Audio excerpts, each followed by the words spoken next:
था भुक्ते जनो यद परम दुखतस्त सत्यम सुरिचा विहतिम भवान में यद्य दुर्भाग्या उदरे गृहीता।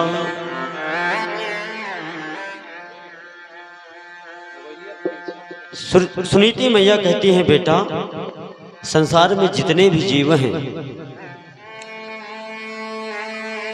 वो जो कुछ भी प्राप्त करते हैं वो अपने कर्मों के अनुसार ही फल को प्राप्त करते हैं। तुम्हारी मां सुरुचि ने ठीक ही कहा है, मेरे जैसी अभागिनी के गर्भ से तुम उत्पन्न हुए, तब आज तुम्हें ये कष्ट झेलना पड़ रहा है।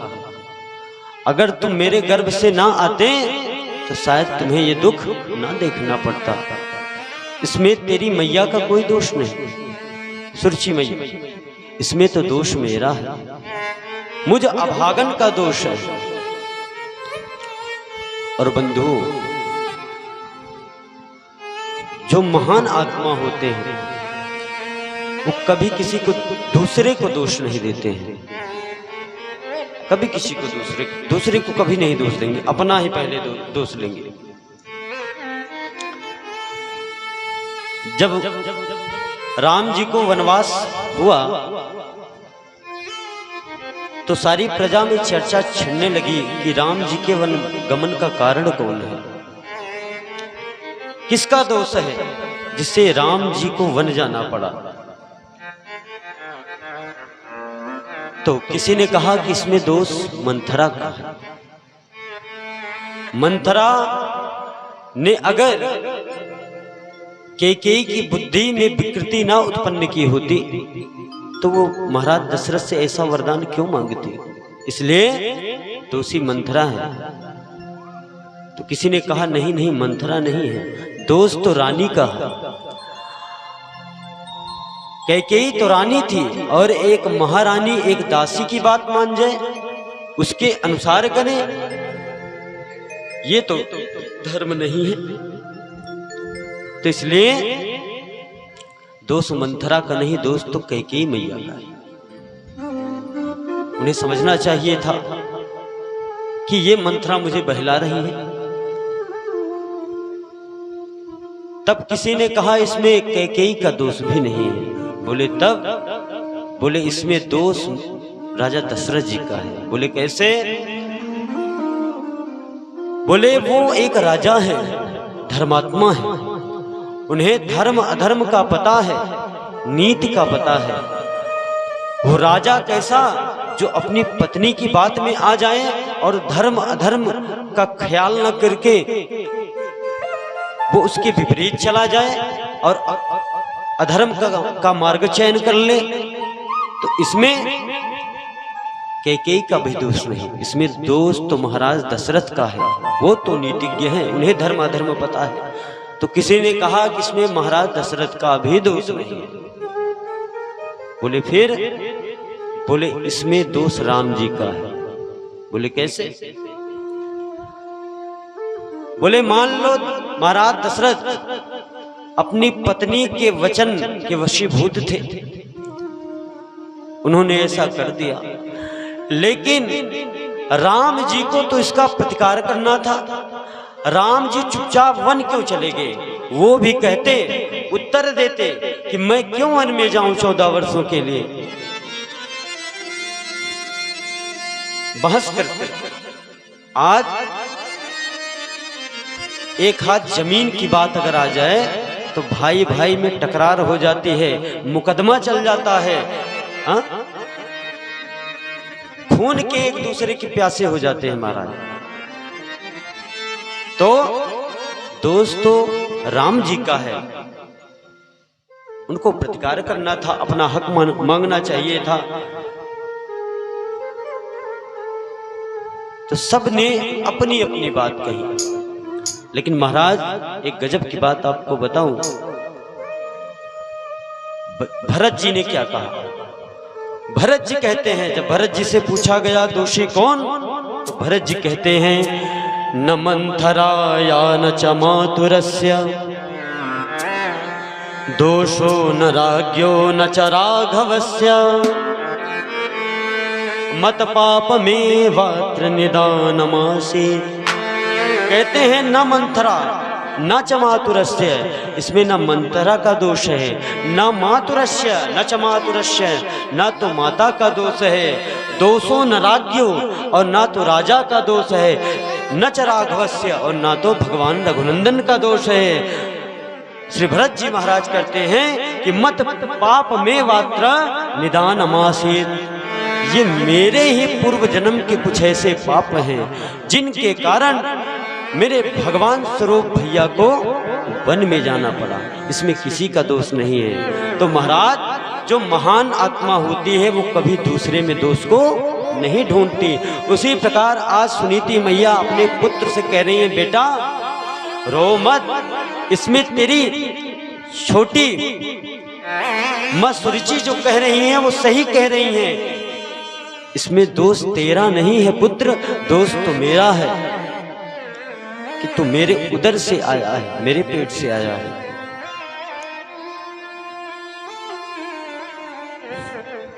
जब सारी बात बताई तो मां सुनीति ने कहा, बेटा मैं तो आज तुझको वो ज्ञान ना बता सकी जो ज्ञान तेरी छोटी मां ने दिया। लोग तो केवल अपने पिता को जानते हैं, आज तेरी उस मां ने तेरे परम पिता को बता दिया है कि जो जगत के पिता हैं, जगदीश हैं, आज तुझे उनकी शरण में भेज दिया है कि जा करके उनकी तपस्या कर। तो मैं तो कहती हूँ बेटा कि जा करके उन भगवान को प्राप्त करो, जा करके जो आपकी छोटी मैया ने कहा है वैसा ही करो। और ऐसा ही किया महाराज। आज जब हृदय में आघात पहुंचा है तो ध्रुव जी महाराज चल दिए हैं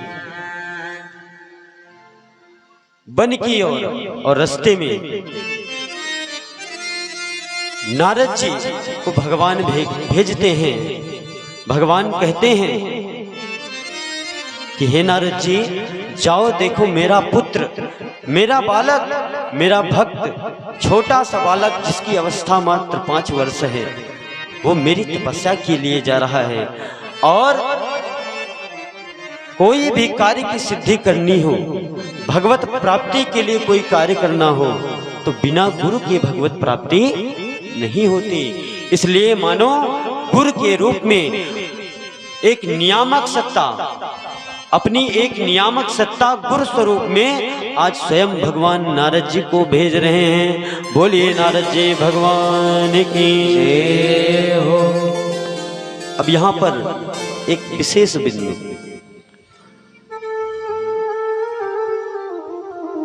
लोग कहते हैं कि गुरु करो जान के और पानी पियो छान के, मतलब गुरु सोच समझ कर करो। गुरु माने क्या? गु माने अंधकार, रू माने प्रकाश। गु कहिए अंधकार को, रू से भया प्रकाश, गुरु नाम है दास। अर्थात जो हमें अंधकार से प्रकाश की ओर ले जाए, पाप से पुण्य की ओर ले जाए, उसी का नाम क्या है? गुरु। इसलिए हमारे धर्म शास्त्रों में गुरु की महिमा बहुत है। गुरु बिन बहुनिधि तरह न कोई, हर बिरंच शंकर सम होई। गुरुर ब्रह्मा गुरुर विष्णु गुरुर्देवो महेश्वराः, गुरुर साक्षात परम ब्रह्म तस्मै श्री गुरुवे नमः।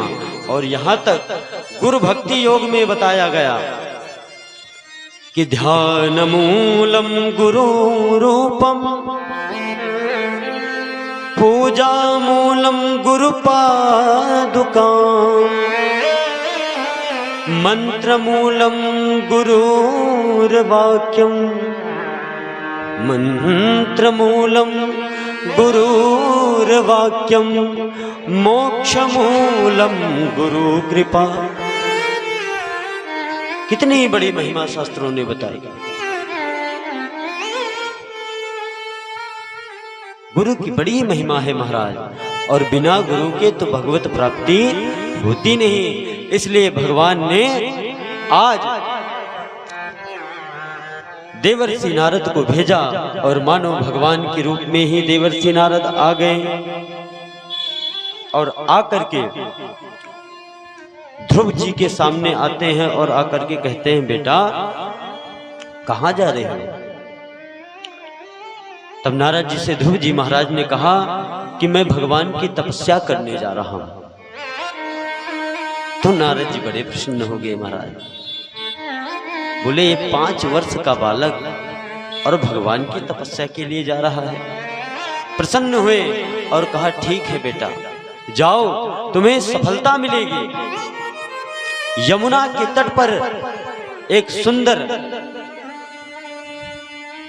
मधुवन नामक स्थान है, जाकर के उस मधुवन में तुम तप करो। देवर्षि नारद ने मंत्र दीक्षा दी और तत्ताताह गच्छ भद्रम ते यमुनाया तटम शुचिः पुण्यम मधुवनम यत्र सानिध्यम नित्यदा हरे। जहां भगवान हरि का नित्य निरंतर निवास है यमुना के तट पर मधुवन में, वही जाने के लिए आज नारद जी ने ध्रुव जी को कहा। और इसके लिए उन्होंने क्या कहा, बेटा मैं तुम्हें भगवत प्राप्ति का मार्ग बता देता हूं। क्यों? क्योंकि बिना गुरु के तो भगवान मिलने वाले नहीं हैं।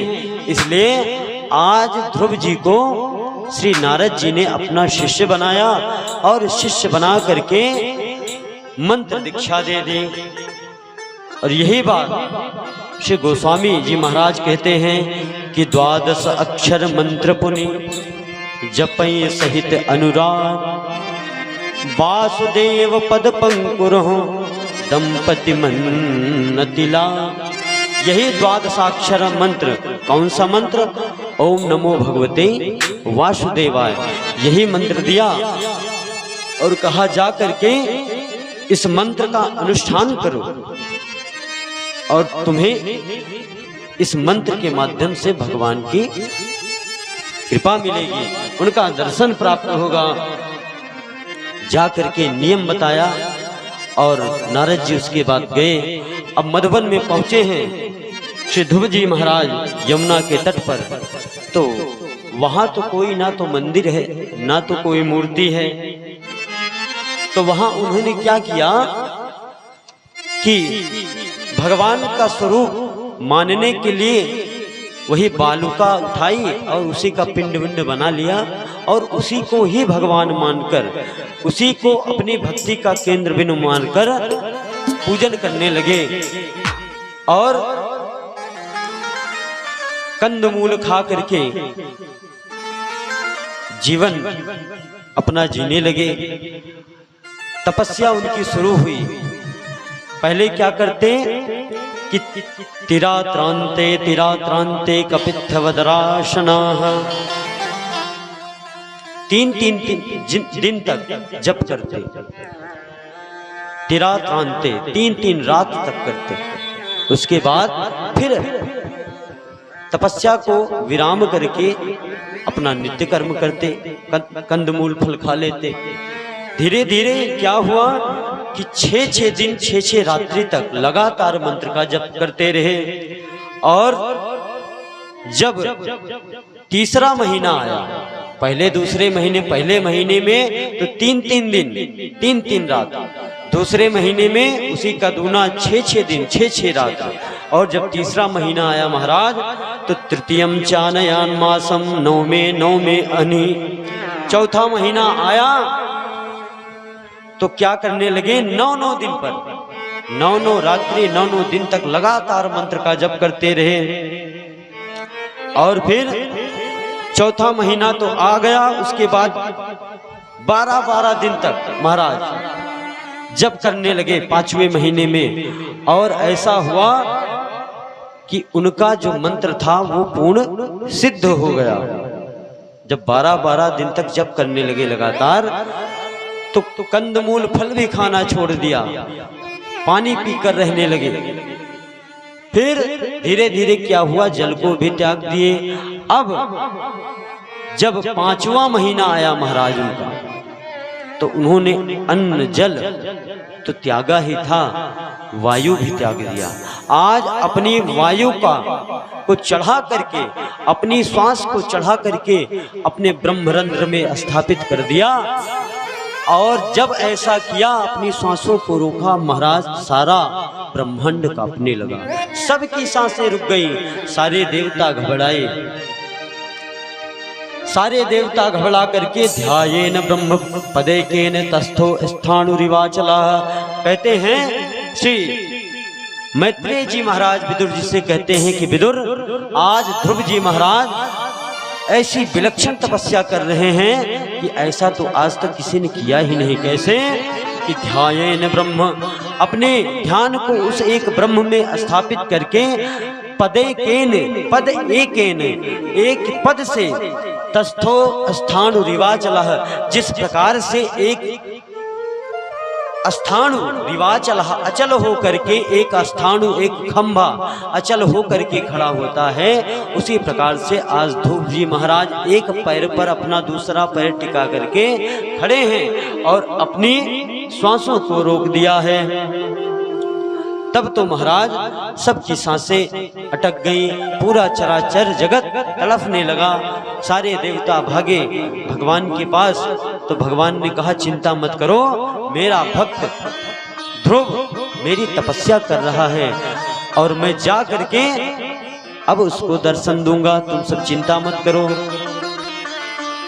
और इतने पर भगवान जाने वाले थे, तो इतने पर उनका विचार बदल गया। भगवान ने सोचा कि मैं ऐसे भक्त को दर्शन देने जा रहा हूं, नहीं नहीं, मुझे तो ऐसे भक्त का दर्शन करने जाना है। भगवान का ऐसा विचार बदला महाराज।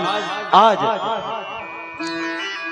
वही भगवान जो कि सहस्र शीर्ष हैं, वही सहस्र शीर्षापि ततो गर्तमता माधोरवनम भृत्यादिक्षयागता। आज वही भगवान मैत्रेय महाराज कहते हैं कि आज अपने भक्त को दर्शन देने के लिए चल पड़े हैं। जिन मंत्रों से भगवान का स्तवन किया जाता है, ऐसे भगवान, ऐसे महाप्रभु मधुबन आए। और ठाकुर जी जब आए तो क्या हुआ, ध्रुव जी ने देखा ही नहीं। क्यों? क्योंकि ध्रुव जी की आंखें बंद, और बंद नेत्रों से वो क्या कर रहे थे, जो रूप भगवान का बाहर है उसी भगवान के रूप का दर्शन ध्रुव जी महाराज अपनी अंतर आत्मा में कर रहे थे। तो उनको तो उस ब्रह्मानंद की अनुभूति हो रही थी, लेकिन भगवान ने सोचा कि अगर ये ध्रुव आंखें नहीं खोलेगा तो मेरा दर्शन कैसे करेगा। तो महाराज जो भगवान की छटा, जो भगवान का दृश्य बाहर था, वही बाकी झांकी भगवान ने उसके अंदर से अंतर्हित कर लिया। तिरोहितम सहसो वो उपलक्ष्य बहि स्थितम तव अस्थितम ददर्श। तिरोहितम सहसे उपलक्ष्य, कहते हैं वही भगवान ने अपनी ज्योति, अपना वह रूप भगवान ने क्या किया, तिरोहित कर लिया, हटा लिया। वही स्थितम तद अवस्थम ददर्श, जो भगवान का रूप बाहर दिखाई देता था, वही रूप भगवान ने ध्रुव जी के हृदय के अंदर से तिरोहित कर लिया। और जब ध्रुव जी के अंदर से वो भगवान की बाकी झांकी गायब हुई, ध्रुव जी महाराज की आंखें खुल गई। और ध्रुव जी महाराज की जब आंखें खुली तो ध्रुव जी महाराज ने देखा कि जिस बाकी झांकी का दर्शन मैं अंदर कर रहा था, वही बाकी झांकी आज मेरे सामने खड़ी है। ध्रुव जी महाराज गदगद हो गए, ध्रुव जी महाराज प्रसन्न हो गए कि आज तो मुझे साक्षात परमात्मा, साक्षात श्री नारायण, साक्षात जगदीश्वर, साक्षात परम पिता के मुझे दर्शन हो गए। अब ध्रुव जी महाराज देखते हैं कि भगवान का स्वरूप कैसा है, तो भगवान का स्वरूप बताते हैं। सशंख चक्रम सकिरीट कुंडलम सपीत वस्त्रम सरसूरुहेक्षणम सहर वक्षस्थल कौस्तुभश्रियम नमामि विष्णुं शिरसा चतुर्भुजम्। ध्यान दीजिए बंधु। सशंख चक्रम सकिरीट कुंडलम, कहते हैं सशंख चक्रम, सा मतलब साथ में, शंख माने शंख, चक्र, सकिरीट कुंडलम, और किरीट, किरीट माने क्या, किरीट मुकुट, सा माने साथ में, शंख चक्र गदा पद्म के साथ में भगवान क्या है, सकिरीट कुंडलम, अपने मस्तक पर क्या किए हैं, किरीट यानी मुकुट धारण किए हुए हैं। अनंत अनंत ब्रह्मांड के स्वामित्व को स्वीकार करने वाला भगवान का किरीट मुकुट भगवान के मस्तक पर शोभा को प्राप्त कर रहा है। श्री मैत्रेय मुनि भगवान के स्वरूप का वर्णन करते हैं कि विदुर, भगवान का स्वरूप कैसा है? बोले भगवान का मस्तक अष्टमी के चंद्रमा के समान शोभायमान है। भगवान की दिव्य समुन्नत नासिका, भगवान के सुंदर जो हैं भौं और उन पर केसर की लगी हुई खोर, बड़ा दिव्य स्वरूप है। भगवान के मस्तक पर ऊर्ध्वपुंड लगा है, ऊर्ध्वपुंड पर श्रीचूर्ण की रेखा है और उन रेखाओं के अगल बगल सुंदर केसर की खोर है। कमानदार भगवान के भौहें हैं, भगवान के सुंदर सुकज्जल नेत्र और भगवान की दिव्य समुन्नत नासिका और भगवान की नासिका से कंड पर्यंत तक भगवान का कर्णाले ले लो है क्षणम, भगवान का ऐसा दिव्य सुंदर शरीर है। उसके बाद वर्णन करते हैं भगवान के सुंदर कपोल, क्या बात है, भगवान के सुंदर कपोल, भगवान के सुंदर गाल कैसे लग रहे हैं? बोले गदरीले अंगूर के समान, काश्मीरी सेब के समान लाल लाल भगवान के गाल लग रहे हैं। और भगवान के सुंदर अधर, जिन अधरों की अरुणिमा को देखकर आर्य ललनाएं भी अपने पति धर्म से विचलित हो जाएं, ऐसे भगवान के सुंदर सुमधुर ओष्ठ हैं। और भगवान के उन अधरों से नासिका भरण के बीच में जो ये स्थान है चिबुक, यहाँ पर जो नासामणि लगी है उसकी दिव्य शोभा से, उसकी चमक से उसमें जो हीरक जड़ा है, मानो ऐसा लग रहा है कि जैसे कहीं से कोई सुंदर मणि चमक रही हो, ऐसे अरुण वर्ण भगवान हैं। आचार्य जन कहते हैं कि बिंबा के फल के समान भगवान के अधर हैं और जिन अधरों की अरुणिमा को देख करके पतिव्रत धारण करने वाले आर्य ललनाएं भी अपने आर्य पथ से विचलित हो जाएं, ऐसे भगवान का स्वरूप है। और ये बात कोई और नहीं कह रहा है, ये बात श्री उद्धव जी कहते हैं कि भगवान का ऐसा स्वरूप है कि बड़ी से बड़ी पतिव्रत धर्म का पालन करने वाली स्त्रियां भी भगवान के इस रूप को देखकर आसक्त हो जाएं, इसमें दोष नहीं है, ये भगवान का गुण है। कोई भी जीव भगवान के ऐसे सौंदर्य को यदि देखेगा तो चाहे वो स्त्री हो और चाहे पुरुष हो, वो भगवान की ओर खिंच जाएगा, तो इसमें भगवान का कोई दोष नहीं है। और भगवान की शोभा को बताते हैं कि भगवान की सुंदर ग्रीवा है, शंख के समान भगवान की सुंदर ग्रीवा, चौड़ा वक्षस्थल भगवान का, भगवान के वक्षस्थल पर एक तरफ भृगु जी के चरण के चिन्ह और दूसरी तरफ श्री जी का चिन्ह, श्री जी का निवास स्थान, और भगवान के गले में वैजयंती माला, मटर माला और क्या है कौस्तुभ मणि, हीरे की मणि, आज सब शोभायमान है महाराज। और क्या है, भगवान की श्याम वर्ण की कांति है, श्याम वर्ण के अरुण वर्ण है भगवान, और भगवान की इस श्याम वर्ण की अंग कांति पर पीला पीला पीतांबर शोभायमान है। और आचार्य जन कहते हैं कि महाराज जो भगवान का नील वर्ण का ये शरीर है उस पर पीला पीला पीतांबर है, ऐसा प्रतीत होता है मानो नीले नीले काले काले बादल छाए हों आसमान पर और उस पर लगातार बिजलियां चमक रही हों। ऐसी शोभा भगवान की है कि जैसे लगातार बिजलियां चमक रही हों और चमकना बंद ना हो। ऐसे भगवान के दिव्य नीलवर्ण शरीर पर वह पीतांबर शोभा को प्राप्त हो रहा है। इस प्रकार से भगवान की सुंदर शोभा है और भगवान की सुंदर शोभा को देख करके ध्रुव जी महाराज गदगद होते हैं। दिल तो प्यारा है मगर दिल प्यारा तू है। दिल तो प्यारा है मगर दिल से प्यारा तू है। दिल तो प्यारा है मगर दिल से भी प्यारा जब साथ है इस दिल से न्यारा तू है। पर गजब शान है इस दिल से न्यारा तू है। दिल तो प्यारा है मगर दिल से प्यारा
मुझको तो तेरे सिवा कोई नजर आता नहीं।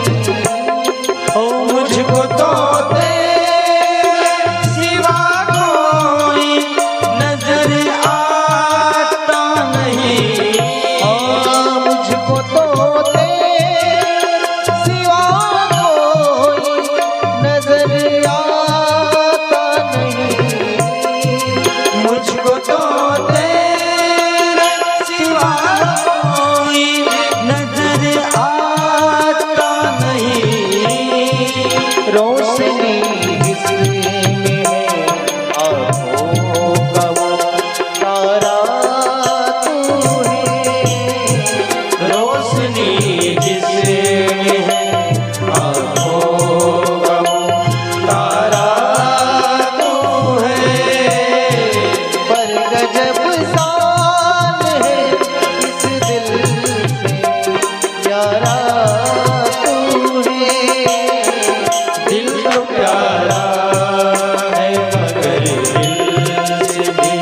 प्यारा तू है, दिल तो प्यारा है मगर दिल से भी प्यारा तू है, प्यारा तू है, प्यारा तू है। बोलिए श्री कृष्णचंद्र भगवान की जय हो।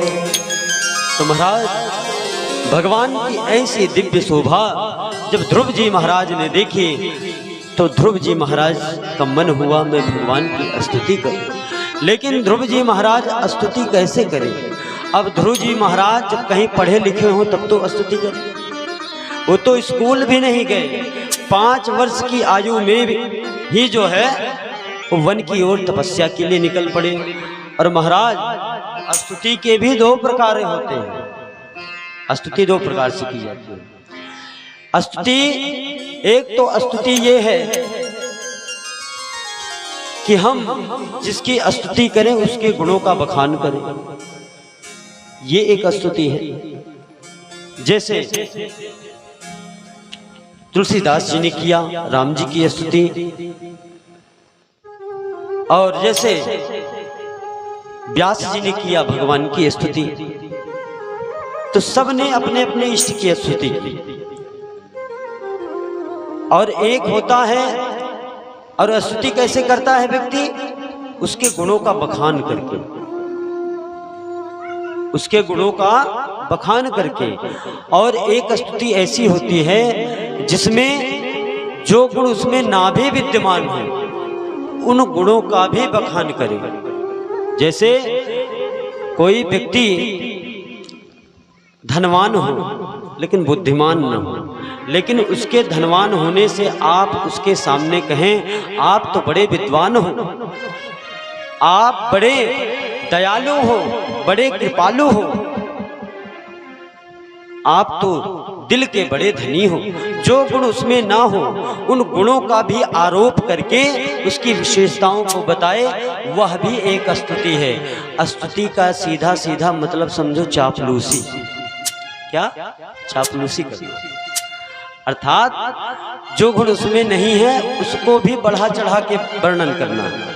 तो स्तुति के 2 प्रकार हैं। अच्छा, स्तुति 2 प्रकार से की भी जाती है।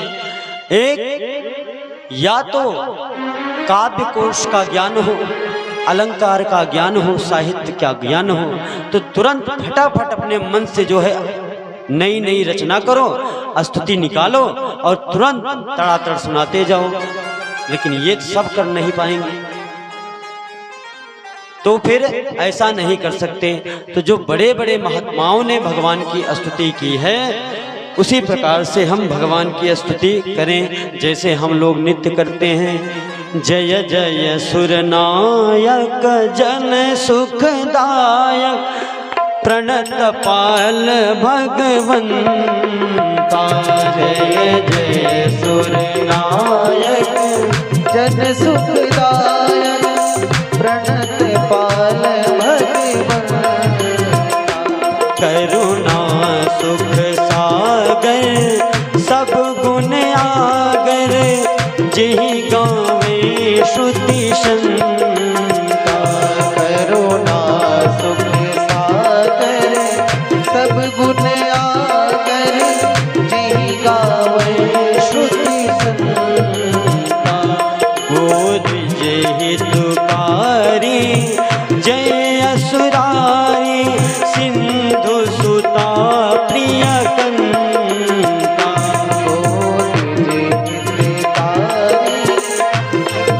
असुरारी सिंधु सुता प्रिय कंता।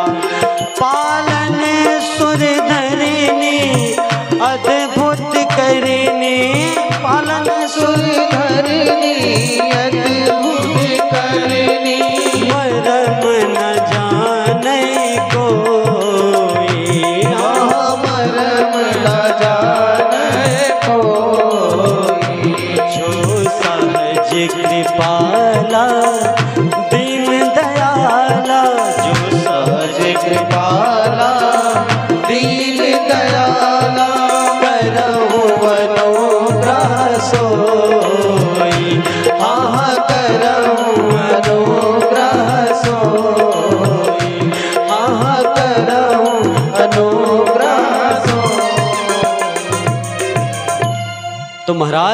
इस प्रकार से हम स्तुति करते हैं कि बड़े बड़े महात्माओं ने जो स्तुति लिख दी है उसी का नित्य हम स्तुति करते हैं और हम रोज करते भी हैं।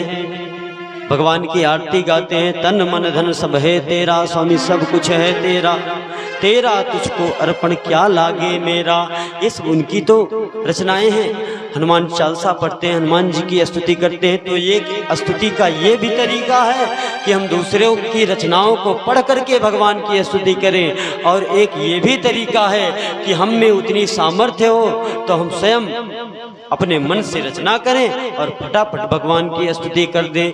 लेकिन ये दोनों प्रकार की विशेषताएं, दोनों प्रकार का गुण ध्रुव जी में नहीं है, क्योंकि ध्रुव जी पढ़ने लिखने तो गए नहीं, तो मन में विचार कर रहे हैं कि मैं भगवान की स्तुति कैसे करूं। तो भगवान ने ध्रुव जी के मन की बात जान ली और क्या किया, कृतांजलिं ब्रह्ममेन कंबुना स्पर्शबालम कृपया कपोले। कहते हैं कृतांजलिं ब्रह्ममेन कंबुना स्पर्शम। कंबुना यानी भगवान जिस शंख को अपने मुख में लगा करके धमन करते थे, जिस शंख को भगवान अपने मुख में लगाकर उसको बजाते थे, आज उसी पंचजन्य शंख का क्या कर रहे हैं भगवान, कंबुना स्पर्श बालम कृपया कपोले। कृपया कपोले यानी भगवान कृपा करके आज ध्रुव जी के कपोलों पर वही पंचजन्य शंख स्पर्श करवा दिए। बोलिए नारायण भगवान की जय। तो आज जब भगवान ने वो पंचजन्य शंख ध्रुव जी के कपोलों से स्पर्श करवाया, महाराज सावे तदेव प्रतिपादितां गिरिं दैवी परिज्ञात परमात्म निर्णयाः। उसी समय संपूर्ण विद्या करे सावे तदेव प्रतिपादितां गिरं दैवीं परिज्ञात परमात्म निर्णया। कौन सी बुद्धि, कौन सा ज्ञान आया, परमात्म निर्णय, कि परमात्मा का निर्णय हो जाए कि परमात्मा कौन। ऐसी देवीं परिज्ञात परमात्मा निर्णय, ऐसी निर्णय करने वाली, जो कि पर तत्व का निर्णय करने वाली बुद्धि जो है आज ध्रुव जी को प्राप्त हो गई। और ध्रुव जी के अंदर महाराज समस्त इतिहास, पुराण, ज्ञान, विज्ञान सारा सब कुछ उनके हृदय में प्रविष्ट हो गया। फिर तो महाराज ध्रुव जी महाराज ने बड़ी सुंदर स्तुति की और कहते हैं, योऽन्तः प्रविश्य मम वाचमिमां प्रसुप्तां संजीवयत्यखिल शक्तिधर स्वधाम्ना अन्यास्य हस्तचरण श्रवणत्वगादीन् प्राणं नमामि भगवते पुरुषाय तुभ्यं। कहते हैं योऽन्तः प्रविश्य मम वाचमिमां प्रसुप्तां। यो अंतः यानी यो मतलब जो, जिन्होंने अंतः प्रविश्य मेरे अंतःकरण में प्रविष्ट होकर मम वाचमिमां प्रसुप्तां, मेरी वाचमिमां वाक शक्ति को, प्रसुप्त माने सोई हुई, जिन्होंने मेरी सोई हुई वाक शक्ति को मेरे अंतःकरण में प्रविष्ट होकर के जगा दिया। संजीवयत् अखिल शक्तिधरा सुधाम्ना अन्याश्च हस्त चरण श्रवणत्वगादीन् प्राण नमो भगवते पुरुषाय तुभ्यं। और जिन्होंने क्या किया, अन्याश्च हस्त चरण श्रवणत्वगादीन्, जिन्होंने क्या किया कि मुझे ऐसा दिव्य ज्ञान तो दिया ही, साथ ही साथ उन्होंने मेरे अंग प्रत्यंग को भी विकसित बना दिया, अर्थात युवा कर दिया भगवान ने। जो ध्रुव जी महाराज 5 वर्ष के थे, आज ध्रुव जी महाराज वो 24 वर्ष के दिखने लगे। ऐसी भगवान की कृपा हुई कि ध्रुव जी महाराज तो युवा हो गए, जवान हो गए ध्रुव जी महाराज। और ध्रुव जी महाराज को ज्ञान विज्ञान का दर्शन करवा के ध्रुव जी से कहते हैं भगवान कि जाओ, तुमने जिसके लिए तप किया वह तुम्हें पिता का जो है अधिकार प्राप्त हो, और तुम जा करके अपने पिता के राज्य गद्दी के उत्तराधिकारी हो। और महाराज फिर तो भगवान ध्रुव जी को दर्शन देकर आशीष देकर चले जाते हैं। ध्रुव जी महाराज आते हैं, उनको उत्तराधिकार प्राप्त होता है। कहते हैं कि 36,000 वर्षों तक श्री ध्रुव जी महाराज ने राज्य किया। और जाते समय प्रभु ने कहा था कि हे ध्रुव, तुम मेरे परम भक्त हो, जाकर के तुम 36,000 वर्षों तक राज्य करना, और जब तुम्हारा अंतिम समय आएगा तो मैंने तुम्हारे लिए एक उत्तम लोक बनवाया है जिसका नाम ध्रुव लोक होगा। आ करके तुम उस ध्रुव लोक को प्राप्त हो जाना, जो बड़े बड़े सिद्ध महात्माओं को भी नहीं प्राप्त होता है। और महाराज यही हुआ, 36,000 वर्षों तक राज्य किया है। और भगवान ने कहा था कि अंत में तुम ध्रुव लोक प्राप्त करोगे, और तुम्हारा जो भाई है छोटा उत्तम, वो यक्षों के द्वारा मारा जाएगा, और तुम्हारी जो सौतेली माँ है उनकी भी मृत्यु हो जाएगी। इन सब दुखों को तुम्हें झेलना पड़ेगा, तुम्हें सहन करना पड़ेगा, और अंत में तुम ध्रुव लोक को प्राप्त हो जाओगे। और ऐसा ही हुआ। अंतिम समय आया और महाराज विमान लेकर के भगवान के पार्षद आए ध्रुव जी महाराज के पास, और ध्रुव जी महाराज से निवेदन करने लगे कि चलिए। तब तक मृत्यु के देवता काल आ गए और कहने लगे, प्रभु एक कृपा करो, आप का टाइम आ गया है, आप वैकुंठ जा रहे हैं, भगवान के परम धाम, इसमें कोई शंका नहीं। लेकिन संसार का नियम है कि जिसने इस शरीर को धारण किया है सबसे पहले उसे मेरा वर्ण करना पड़ता है, तब कहीं जाकर के वो इस संसार सागर से जाता है। तो मैं तो आपसे प्रार्थना ही कर सकता हूँ, मेरी हिम्मत कहाँ कि मैं आपको स्पर्श कर सकूं। और महाराज फिर तो ध्रुव जी महाराज ने कहा, ठीक है, अपने सर को झुकाओ। और मृत्यु ने अपने सर को झुकाया और ध्रुव जी महाराज ने अपना चरण मृत्यु के सर पर रखा और विमान में चढ़ गए। देवता लोग विमान को लेकर जा रहे हैं, तब तक ध्रुव जी को याद आया और पार्षदों से कहने लगे, अरे मुझे तो ध्यान आ गया, मेरी माता तो रह गई, जिन्होंने मुझे जन्म दिया, जिनकी वजह से आज मैं भगवत धाम जा रहा हूँ, वो मेरी माता तो छूट गई। बोले ध्रुव जी महाराज, जिसने ऐसे पुत्र को जन्म दिया हो, क्या उसकी माता की कभी दुर्गति हो सकती है? वो देखो आगे तुम्हारी मैया का विमान जा रहा है। इसलिए कहते हैं कि वो पुत्रवती कहलाने के योग्य नहीं है कि केवल पुत्र को जन्म ही दे दिया। उसका जन्म देना, उसका माता होना तब सार्थक है जब वो अपने बेटे को भगवत भक्ति में लगा दे, धर्म के कार्य में लगा दे, संतों की सेवा में लगा दे। इसलिए गोस्वामी तुलसीदास जी महाराज लिखते हैं, पुत्रवती जुबती जग सोई, पुत्रवती जुबती जग सोई, पुत्रवती जुबती जग सोई, पुत्रवती जुबती जग सोई, पुत्रवती जुबती जग सोई, पुत्रवती जुबती जग सोई। लेकिन रघुपति भगति दास सुत होई, रघुपति भगति दास सुत होई, रघुपति भगति दास सुत होई, दास सुत होई, दास सुत होई।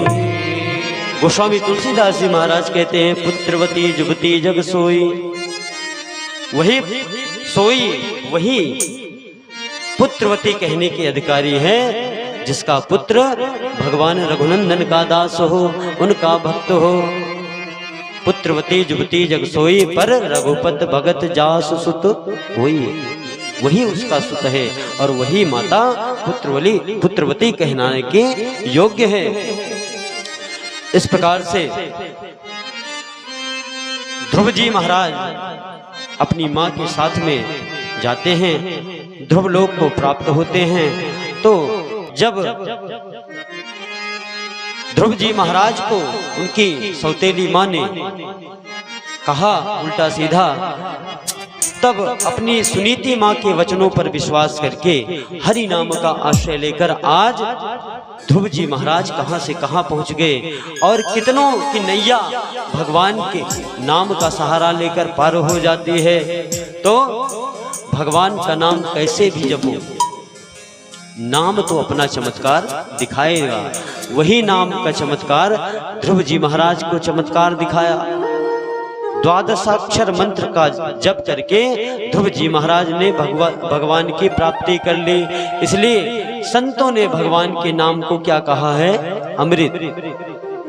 बिंदु जी लिखते हैं कि अमृत है हरि नाम जगत में, अमृत है हरि नाम जगत में, इसे छोड़ विष पीना क्या, हरि नाम नहीं तो जीना क्या, हरि नाम नहीं तो जीना क्या, हरि नाम नहीं तो जीना क्या।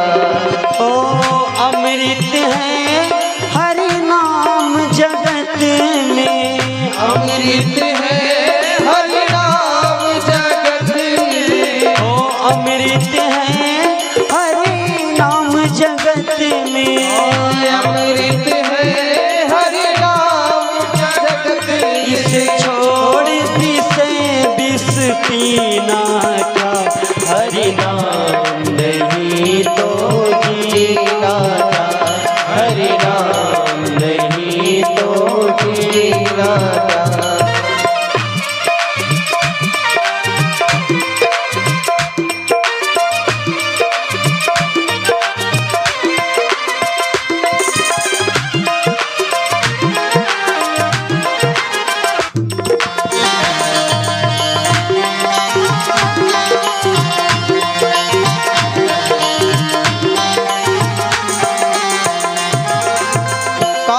सदा अपने रस डोले, ना जाने कब सिर चढ़ो।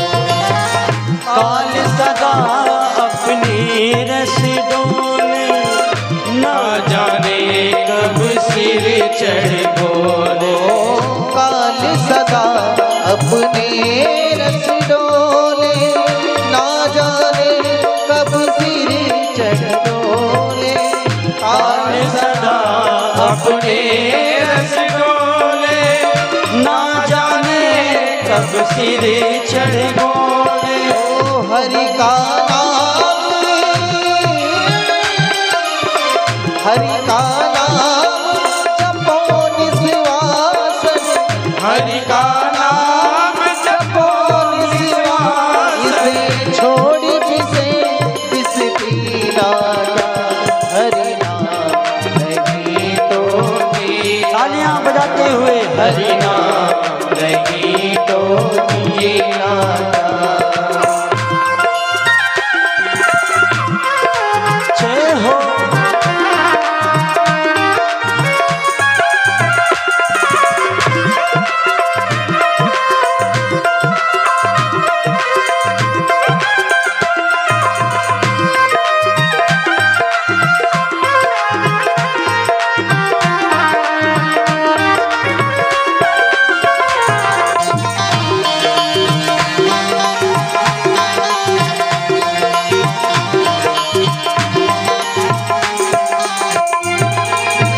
तीरथ है हरि नाम तुम्हारा, फिर क्यों फिरता मारा मारा।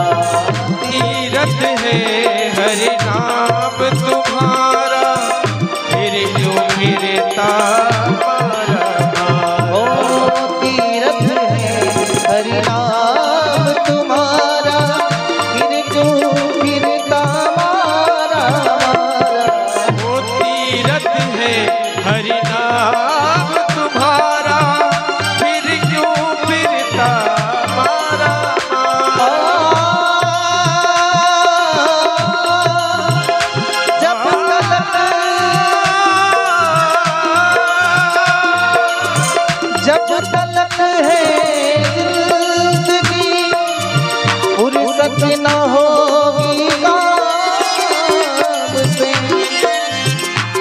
समय सा निकालो प्रेम कर लो तीरथ है हरि नाम तुम्हारा फिर क्यों फिरता मारा तीरथ है हरि नाम तुम्हारा फिर क्यों फिरता मारा मारा तीरथ है हरि नाम तुम्हारा फिर क्यों फिरता मारा मारा अंत समय हरि नाम नया में अंत समय हरि नाम नया वे काशी और मदीना जा हरि नाम नहीं तो जीना हरि नाम नहीं तो जीना हरि नाम नहीं तो जीना हरि नाम नहीं तो जीना बोलिए सच्चिदानंद भगवान की जय